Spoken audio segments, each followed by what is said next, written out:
We doing here? Where from? Ex Matres. Hello, my name is Ed, and we're talking about religion. So, trigger warning. If religion is very important to you and it is something that you are not in the mood to question, you're not in the position in life to question, please, this is the moment to excuse yourself. Alright, I think that's long enough. This is a summation for what Ex Matre is hopefully going to accomplish. Hopefully, or what the message is that I hope to spread to you via Ex Matre. Ex Matre means from mothers in Latin. And as far as I can tell, it's the best way to describe humanity, the best way to describe this universe, the best way to describe our understanding. Who are you? You are Ex Matre. You are from mothers. So, religion, politics, national pride, all these kind of things, they pull us apart into these different categories, we being the human species. And we start to associate with a race, with religion, again, with your nationality. And they're not true descriptors of who we are. They do describe where we come from, where we hail from. But they don't give us a description as to who we are. We're humans. That's something we understand. We're mammals. We're related to a bunch of other, hairy animals that have nipples, feed their young via, mammary glands, live birth type things. How would you describe everything? Ex Matre. But what does that mean? What am I saying? What I'm saying is that we all come from mothers, which, if you're paying attention, goes almost exactly against what religion, specifically the story of Genesis and the Abrahamic religions that are based off of the story of Genesis, tell us. For the claim of Genesis is that this universe was created by a male God. And I do recognize that there's some variation where, in the little bit of research I've done on my own, that the Jewish version of God is less a man, even though, as far as I can tell, the wording was originally that he and the man and so on and so forth. But that God is more or less just a God. It can't be described as a man, a woman. So he is like saying, every man has their value, and you could be saying man is speaking about all of humanity. I know it's stupid, but the idea is that there are some people that have little caveats in there saying that God isn't necessarily just a guy. But the fact that the story goes on and then says that Adam was created first in the story of Genesis, also the issue. And that the female form, the Eve figure, was not just made in similar fashion as Adam, so to put them on some kind of equal standing. No, it was that Eve was pulled from the male form. Meaning that, even benefit of the doubt, God himself, as the story says, isn't a male, but started life off with a male form. And a male form that he assumed didn't need a secondary form, that it was just going to be him. They got done naming the animals, and he was like, oh, bright idea, or she. I can make a helper for this Adam who is made in my image. My image of potentially a male-female form. Not sure, but okay. But yes, it's very male-centric, the whole story. And in my opinion, that is why it's true that you can't disprove God or prove God's existence. I agree in the idea that God being a supernatural being that is beyond our understanding. Sure. God of Genesis, however, I don't think that applies. Sure, you can't disprove the existence of a God, but you can pretty much disprove the existence of the God of Genesis. And we've kind of already touched on how. It's very centered on the fact that Genesis was. How to say this properly? Genesis is a story that we use not only as the origin story of the universe and the origin story of our own faith, it is the origin story of all. It is supposed to be the story that tells us where we came from. What is our purpose here in this reality, in this life? And if we compare the story that it provides with the reality it is trying to make sense of, the two don't go hand in hand. If anything, they're butting heads in contrast in all the most important ways. So yes, there's plenty of people that, as far as atheism or agnosticism have shown where religion is lacking. The fact that it's abusive, the fact that it's power hungry, it deals with warmongers, it backs wars all the time, it takes bonds out, and so on and so forth. Yes, all those things, sure, are absolutely true. We as humanity have gone through history getting rid of manipulative leaders, the French Revolution. The point being is we've gotten rid of so many leaders who have used the religious story as a way to justify their dominion, to justify their stranglehold on the people that happen to be in their region.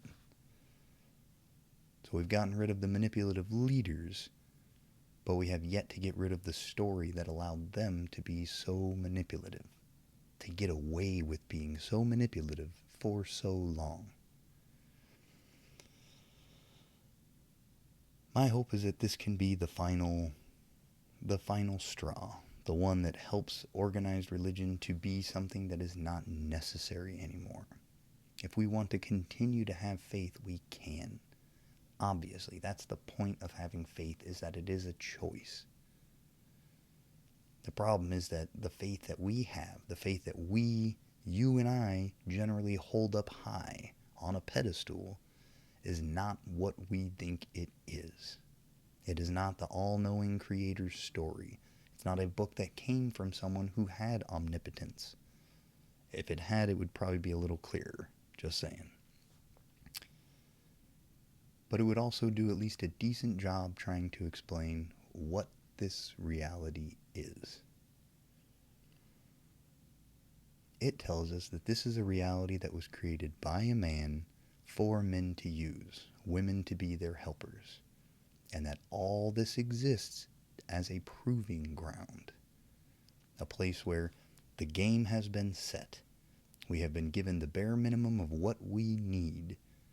We've been given temptation. We've been given all sorts of opportunity, but we have to regulate ourselves and prove that we are good enough to join this male creator in an everlasting afterlife, in paradise.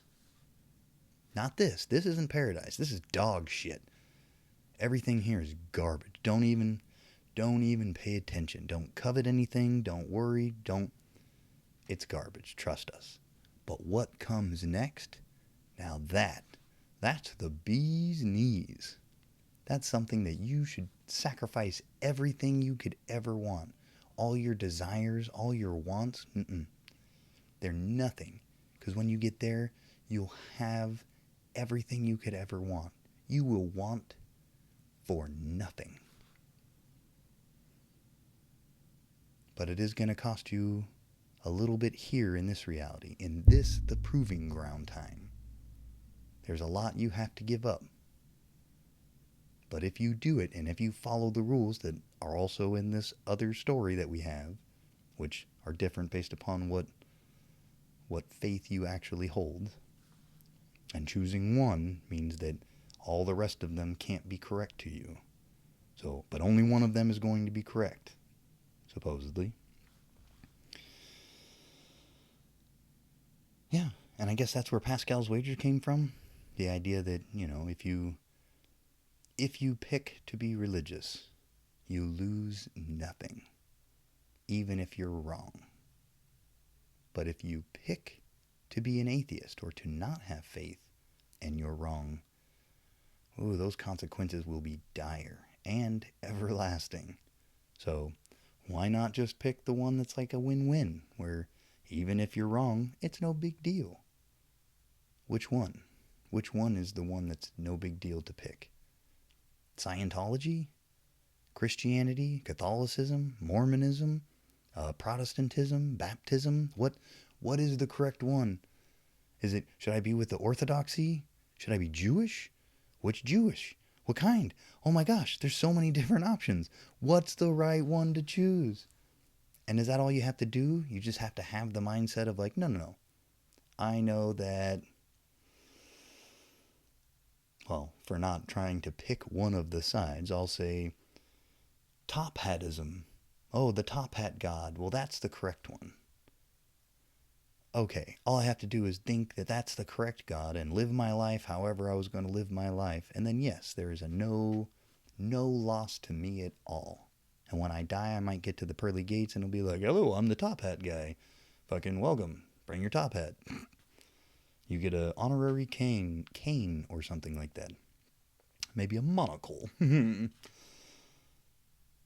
no, that's not all that faith requires of you. Faith requires your unending devotion, unquestioning faith. Doesn't matter how foolish things get. The Lord works in mysterious ways. Just so happens to be that happens to always be in his own benefit. Her own benefit? No, it's usually his. So there is a huge price. There is a price to choosing faith. Pascal's wager is incorrect. Because if you choose faith, you have to give up so much. It's not just the tithes. Sure, if we were just focused on the financial part of it, that's still a lot. But that's not all that they ask. They say you have to follow these rules. If you're a person who wants to lay with another person who is of the same sex as you, if you have that carnal desire within yourself, you must suppress it. Suppress it to such a point that you will never let it out, because that is a sin and it is wrong.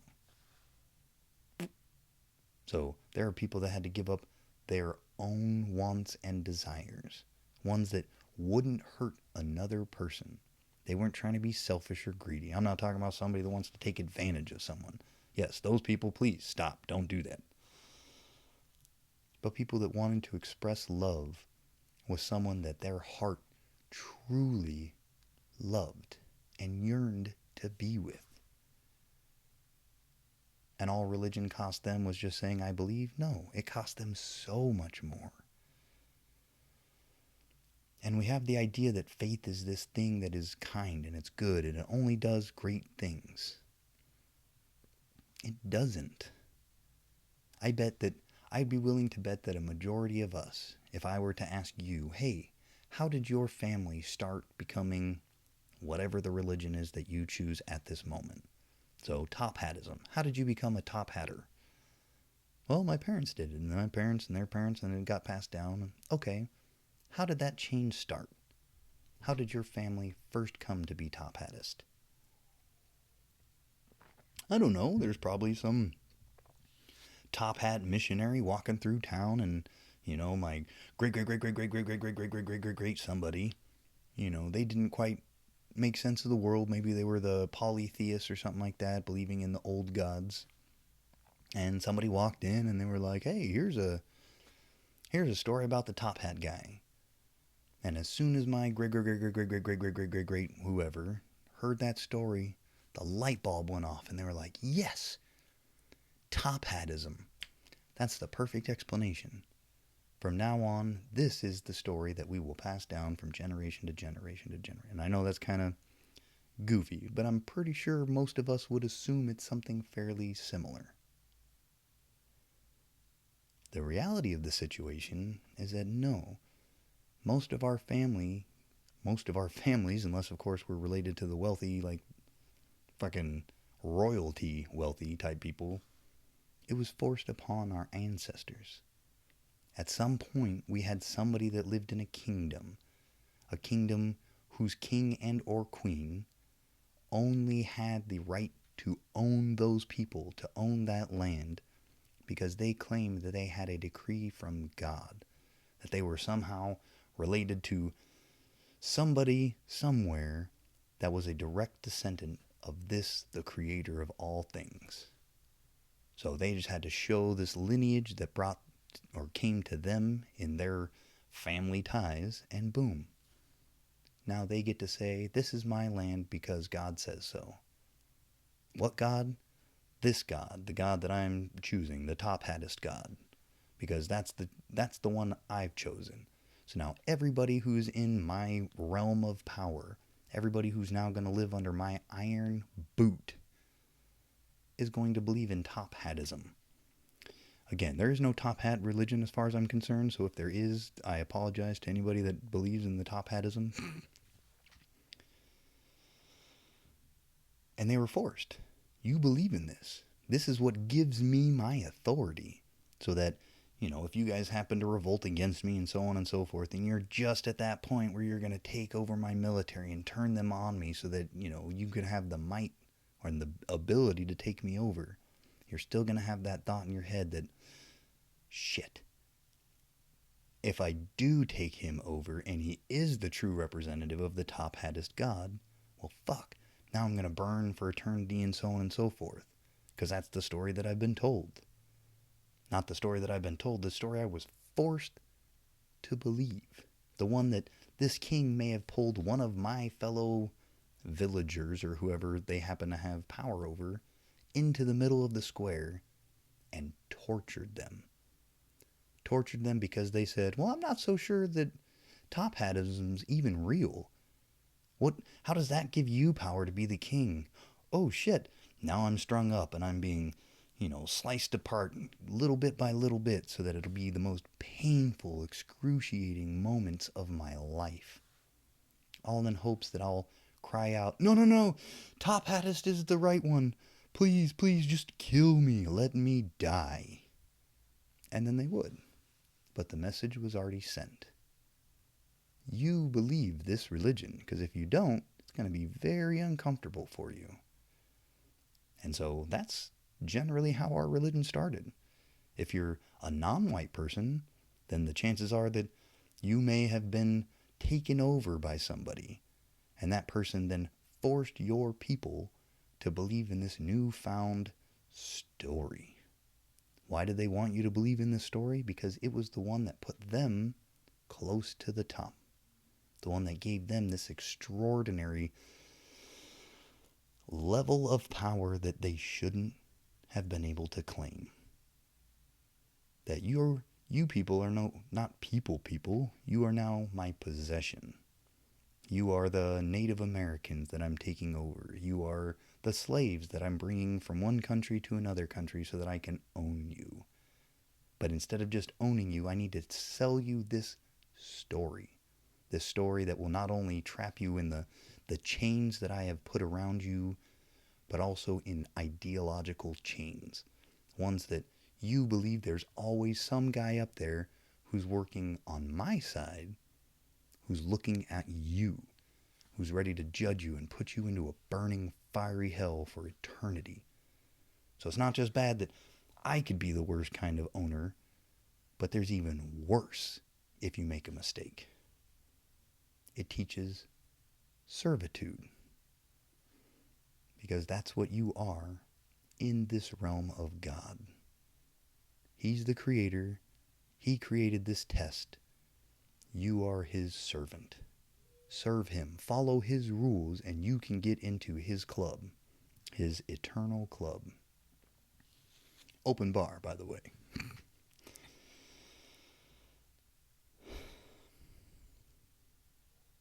And it's because we have identified with it ourselves that we hold it so near and dear. And this is the biggest trip. This is the thing that will probably blow people's mind. The goodness, the good things that come from religion do not come because of God. They do not come because of the church elders and whoever's in that top echelon that actually has control. The goodness that comes from every single religion comes from the bottom, comes from you, and it comes from me. We are the best part of any religious organization. And to be honest, in my opinion, we're the best part of any organization. So America, the politicians, garbage. Our representatives, garbage. The wealthy CEOs and so on and so forth, pretty much garbage. No, just garbage. We're going to say garbage. We, the people that are the backbones of all these corporations, of the government, of this country, we are what makes it amazing. Same with everywhere else in the world. I'm not a fan of very many leaders. So I do not like Putin. Like, if ever there's that guy you look at and you're like, yeah, that's the guy who would gladly rip out your spine. He wouldn't do it in front of your face, though. He would do it while you slept. He would creep in, look at you while you slept, dream and like jack off or something like that, and then he'd slit you. Because he has those eyes that says, I'm pretty fucked up and I've done some things that I'm not proud of, so don't tempt me. To me, Putin's garbage. The Russian people, however, are great people. They are what makes Russia an amazing place. Just unfortunately, they have a shit leader. But that's all of our groups. Religion is no different. Religion is basically a corporation. Just instead of selling some kind of good or service, they're selling their membership. So when we put into them, when we give them our money, they're not going and taking that money and saying, oh, we're going to make the world a better place because we believe in God. They say, okay, we're going to pocket some of that, and then some of it we're going to use to spread the word. That way we can get more people who want to give more money. Because the way we have our graph go up like a corporation is by finding more people. More people, more money, more control, more power, more influence. More.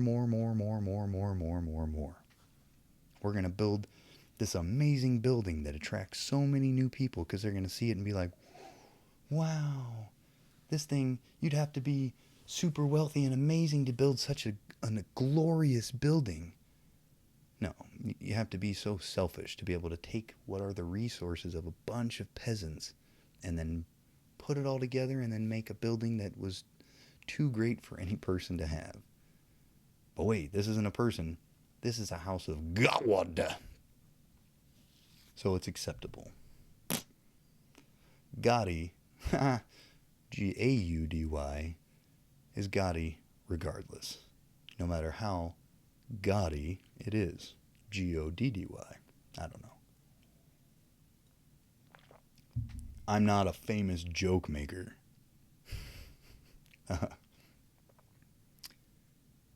But we are the best part of religion. So it doesn't matter what faith we're talking about. The goodness that comes from religion is us. Whenever religion does something atrocious, the horrendous wars, the profiteering, the child abuse and scandals, that doesn't come from us. Yes, there are some of us who are not good people. But when the church looks bad, what is their first line of defense? Any church, any mistake, what is the first thing any religion will tell you?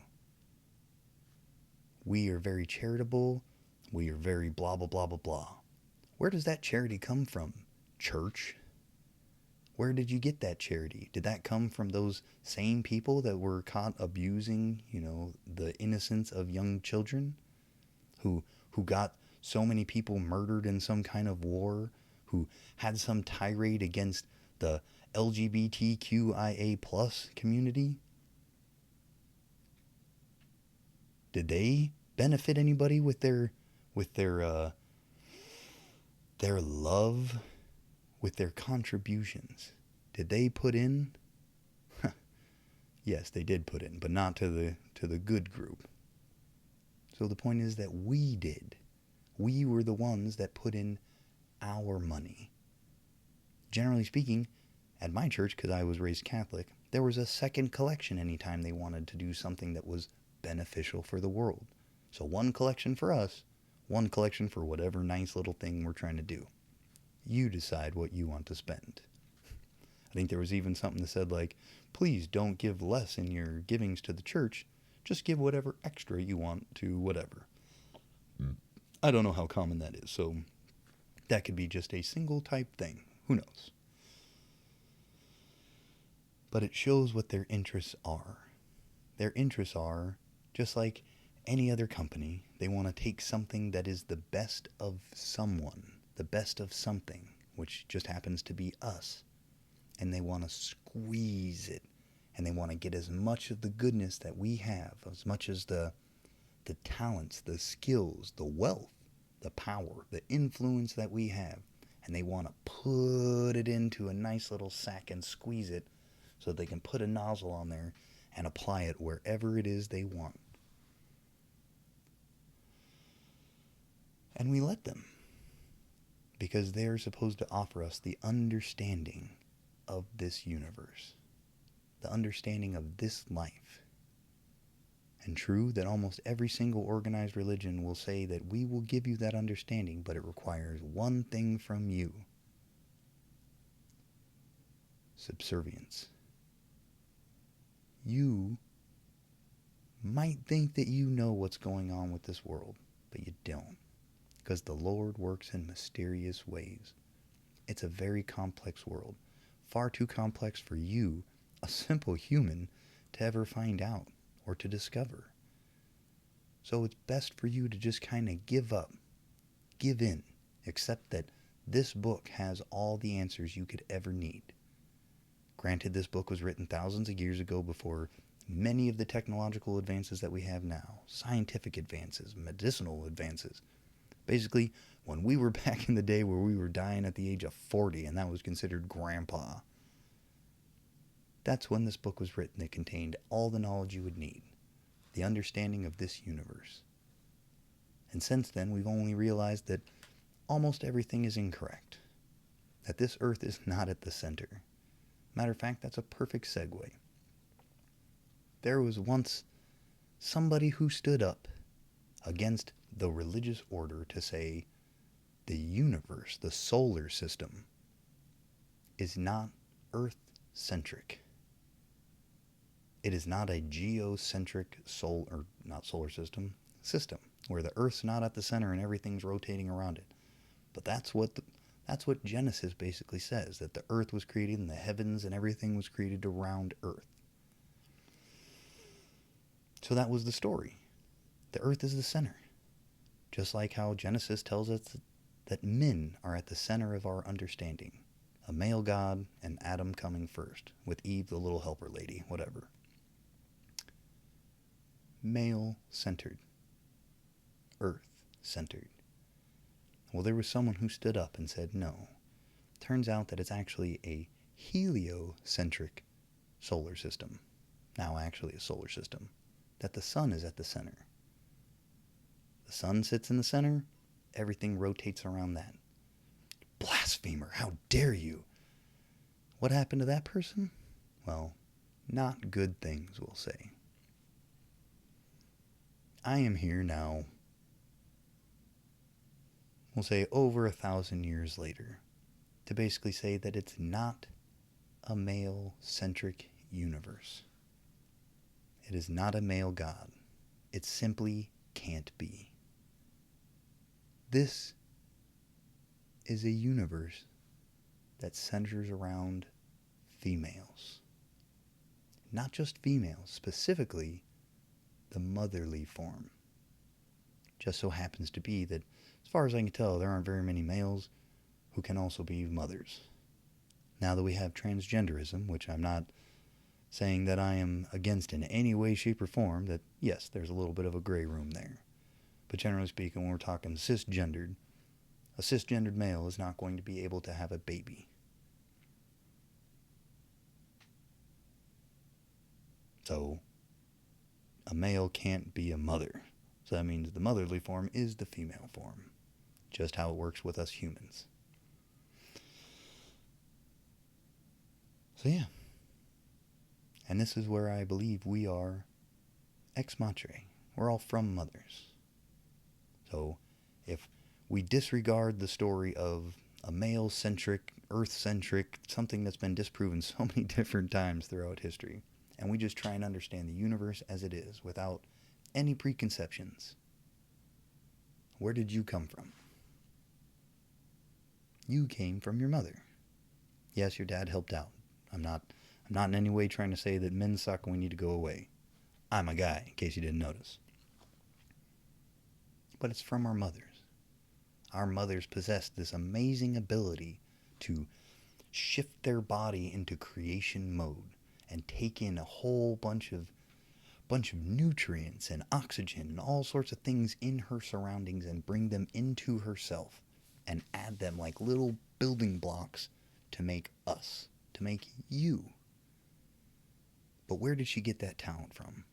Where did she get the ability to make you? From her mother, who had the ability to make her. Who got it from her mother, who had the ability, and going on and on and on and on and on and on. Okay, so we get way back to the very first humans. Okay, so we're at primates potentially, because again, we're not worried about anything like that. We don't have any religious stories to hold us back. We found bones of ancestors that are way, way, way, way older than us. Not quite human, but not quite animal. Somewhere in the in-betweens. Yep. Those mothers passed it down and down and down and down. Is there another animal out there that has a father that creates some animals?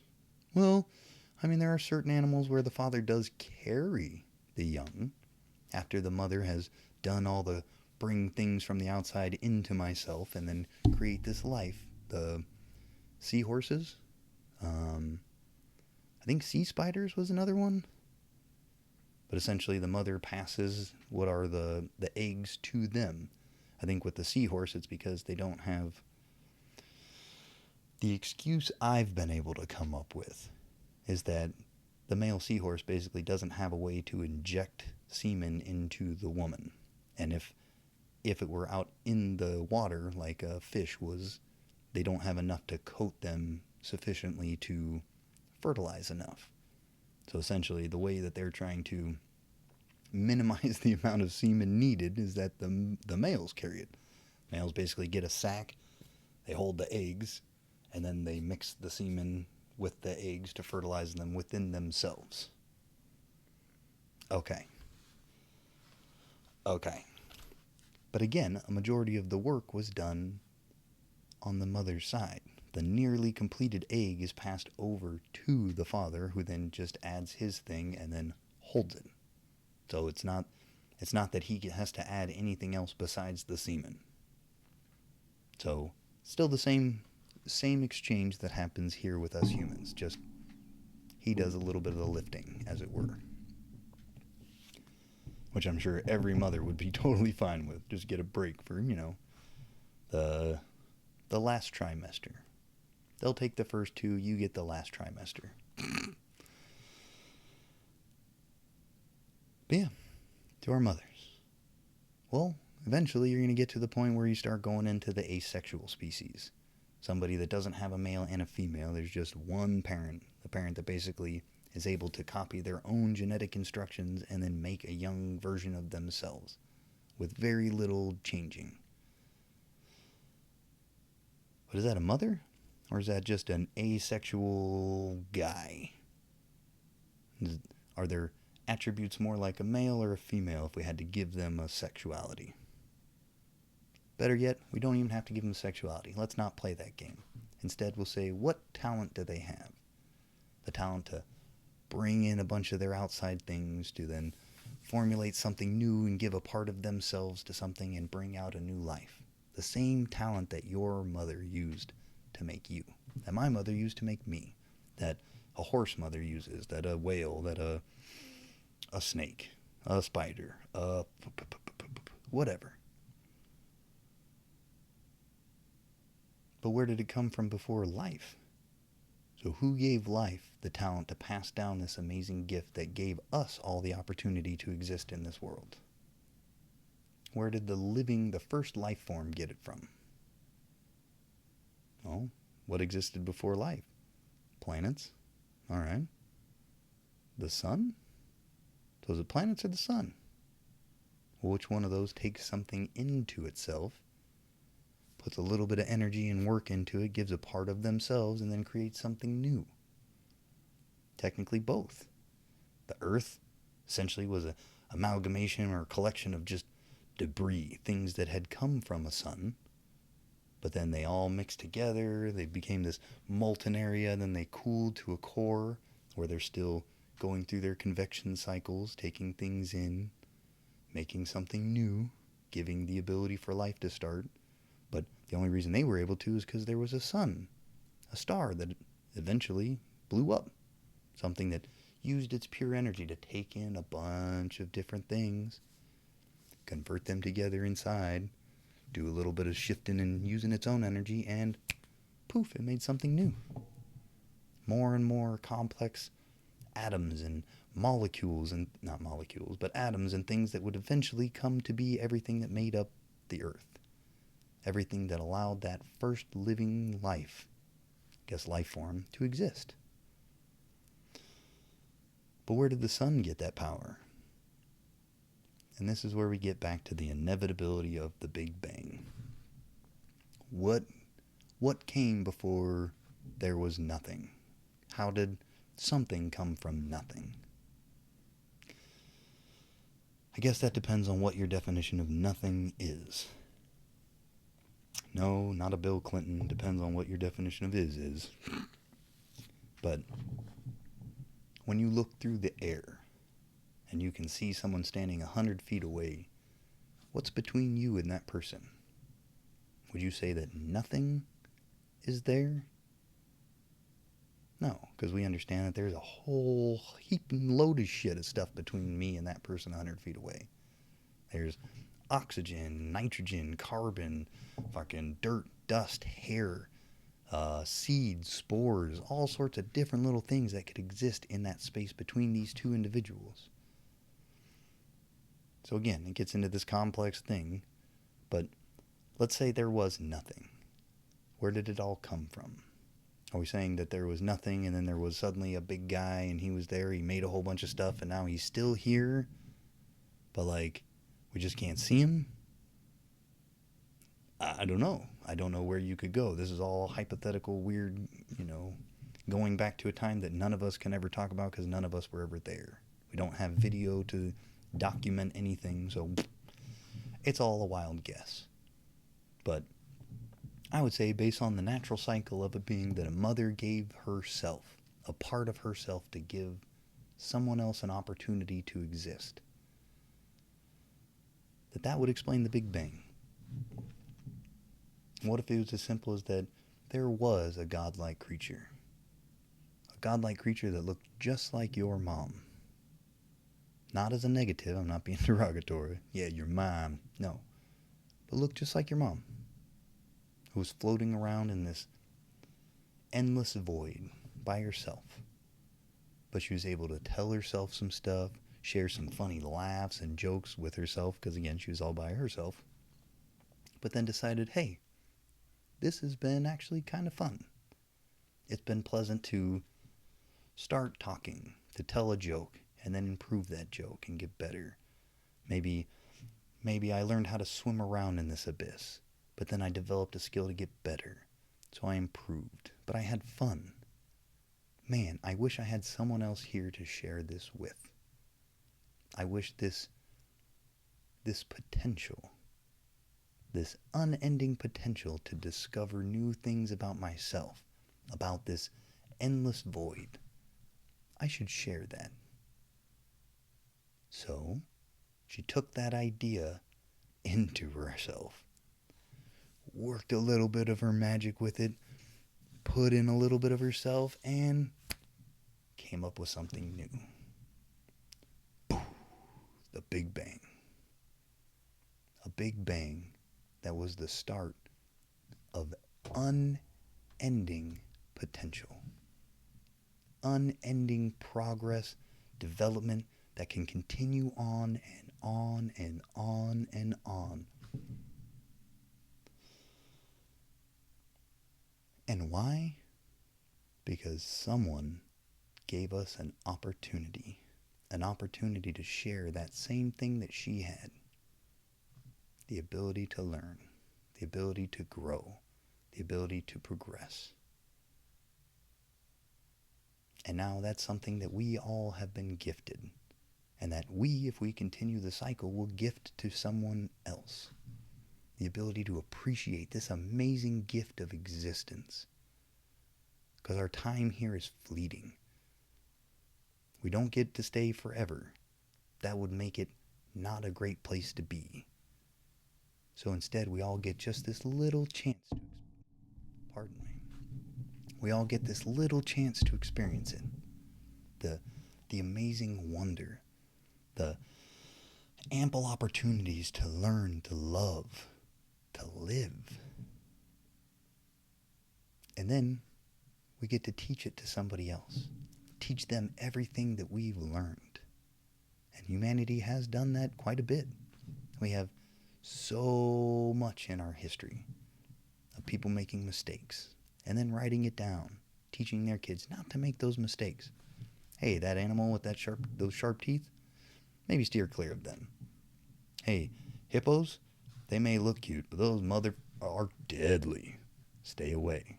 That berry over there, don't eat. That berry over here, fucking delicious. And we collected it, and we collected it. And now we get to go to a public school where someone basically gives us that information for free. Here's just the basic understanding of this world. Go out there and be a human being.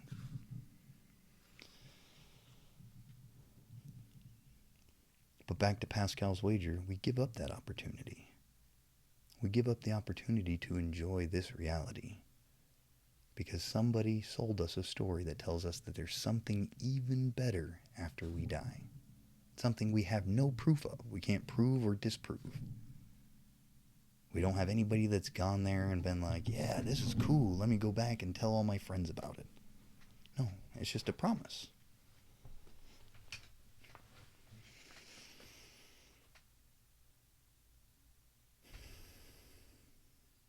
And I know that we want something close to heaven.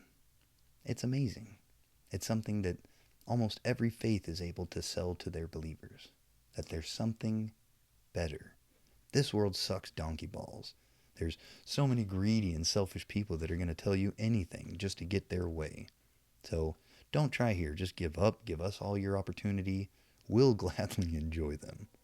But save stuff for you for when you get to the next reality.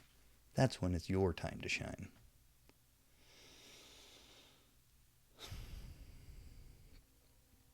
And we don't know any better. Because again, generally speaking, when we pick our religion, it's not really that we get to choose. It's that we're born into a family that already chooses what we're being told. When you learn about this world, it'll be through whatever filter your parents decide. So if you have religious parents, you're going to learn about the world through a religious lens.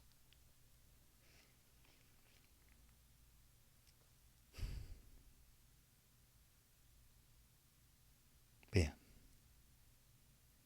I think that once we realize that Genesis was a large manipulation and hides the fact that this world is what we have, that the allegory of the spoons doesn't really apply to heaven and hell after death. That's here.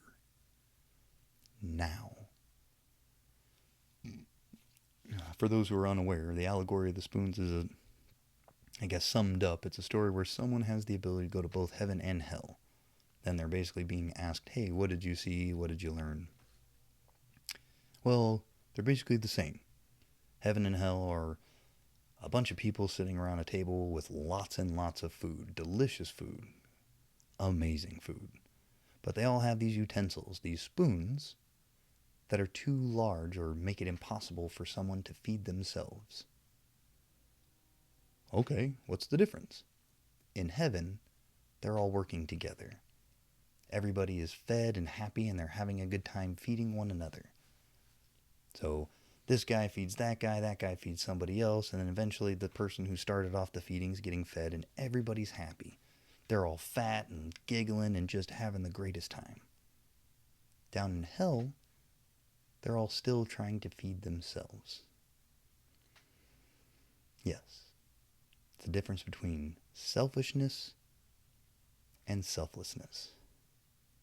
With selflessness, when you are not the most important person there and you put the time and energy into giving someone else the love or the attention that they need, there's going to be someone that now is freed up to give the love and attention to someone else. What goes around comes around. But for some reason on this earth, we're willing to trade away the existence that we know is for sure. We know is where a lot of us end up suffering. For the idea that there is a beyond where we do not have to suffer. Well, I say the story's bullshit. I say this is the reality where we shouldn't suffer. If we make it so that we do not suffer here, what rules are we breaking when it comes to religion? Will you covet something if it's not a dog-eat-dog world? If everybody has enough and everybody's well-fed and blah, blah, blah, we're closer to this idea of a utopian society, not that I expect it ever in my lifetime. If we're closer to a utopian society, is that not going to be closer to godliness? Not that we're trying to be holy, but wouldn't that mean that we don't have to murder? We don't have to steal? We don't have to do any of the things that religion basically says you shouldn't do? We could then worry ourselves with not having the particular foods that we're not supposed to have. Because at that point we would have enough food to be able to choose what it was that we decided to eat to get our nutrition that day. But there are millions of people who don't get to choose that. They eat whatever the fuck they can.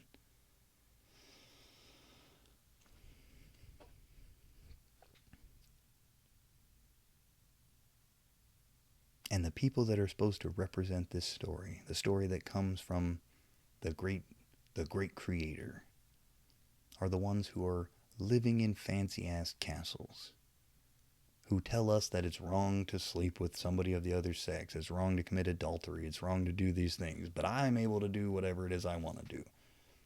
Like, I should be protected if I happen to, commit an atrocious crime in one of your children. That's okay. That's forgivable. But if you ever have an impure thought, by God, you better come in here and ask for forgiveness, because we're the only ones that can give it to you. We're the only ones that offer you absolution.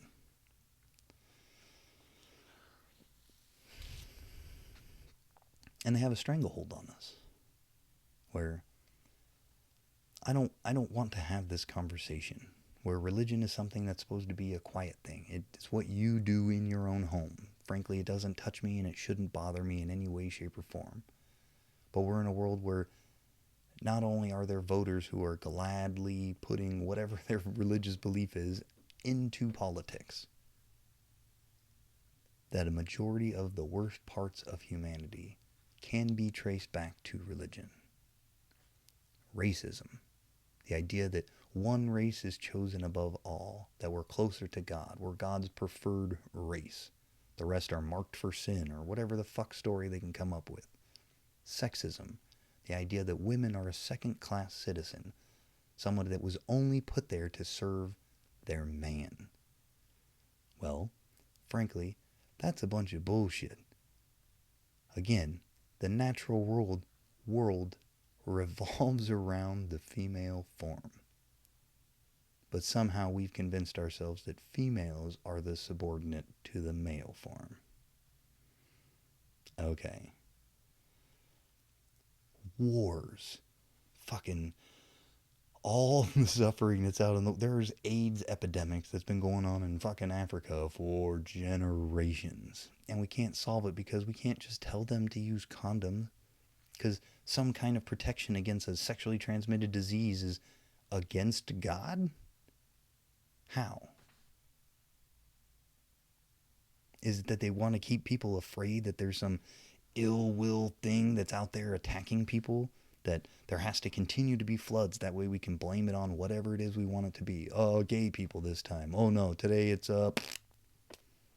trans people. Nah, all right, all the trans and gay people are taken care of. Now it's people that did not pay their tithes. You have angered God. Doesn't matter. We'll come up with some excuse. It has nothing to do with weather, science, fucking anything like that. No, don't worry about that. We'll come up with the reason. But all these worst parts of who we are can be traced back to this idea of a manipulation.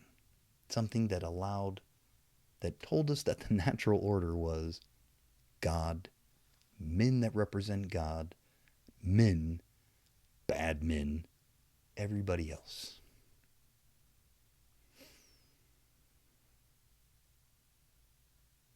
And then we wonder why it is that when religion was reigning supreme, when it was the guiding hand that was guiding most of, we'll say, Europe, and then it happened to just be in a dark age.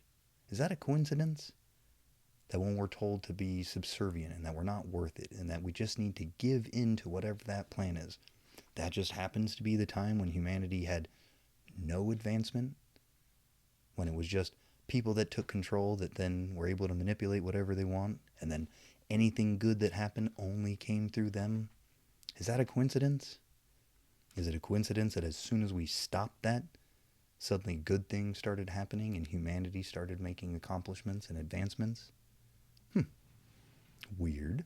What a coincidence.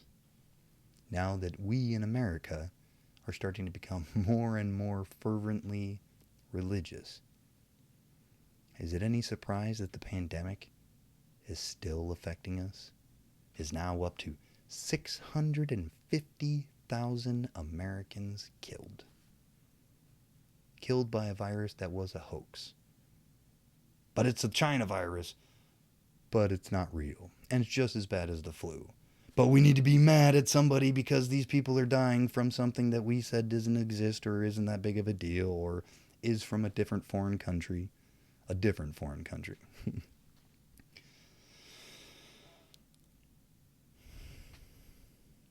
But it's okay. Because it's for God. And frankly, the Lord works in mysterious ways. Never on his own, always through these manipulative, selfish assholes. But religion is something that should be respected. Why? What has it provided for us? Community, a promise of heaven. I absolutely understand that that's helpful. When people are losing someone, especially like a child. The idea, the hope that it doesn't just end. That kid, that little ball of love that I get the desire that there is something more. That kid gets to go into a Boys to Men video that's all white and then just be happy for the rest of their life. That would be amazing. The idea that the horrible, atrocious individuals like Christopher Columbus, who acted in the name of God and did atrocious fucking things. Yeah, it would be nice to think that that person is serving an eternity of torment for their sins against their fellow humans. I mean, I don't think it's true. I personally don't have the faith that would happen. But I wish it were true. Fuck, that would be amazing. But yeah. And I don't want to take religion away from people. Again, that's not what I want to do. I do want to take the manipulative power away from those who control organized religion. Yeah, that would be great. My hope is to provide an understanding.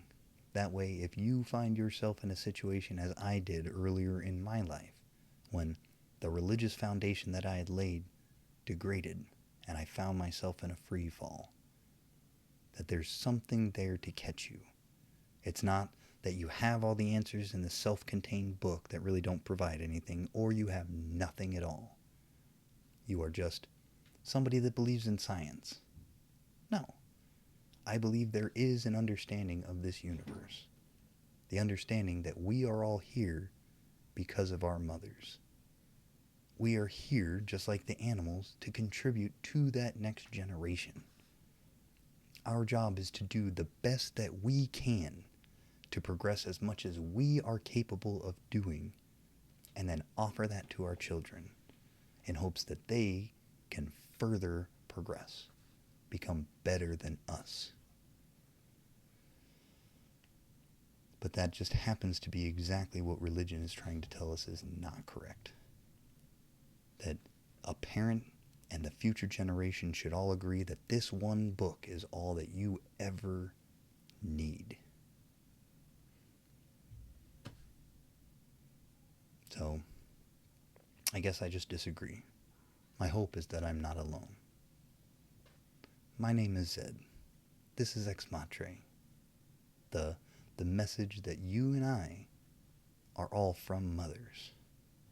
We're already part of the same group, the same family. This is our shared existence.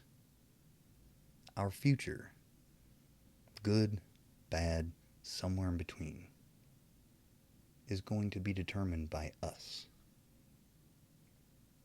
What do we choose? Thank you for your time.